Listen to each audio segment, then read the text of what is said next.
So terrorists are continuing to raise money through a range of activities, both criminal activities, and I wrote a book in 2015 called Terrorism, Inc., The Financing of Terrorism, Insurgency, and Irregular Warfare. And in that book, I divided terrorist fundraising activities into two types.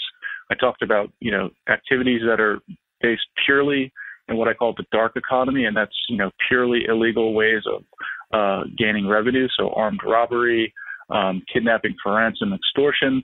And I talked a little about what I call the gray economy as well, which is this kind of quasi-illicit areas, things like soliciting money through charities or raising money through various types of fraud.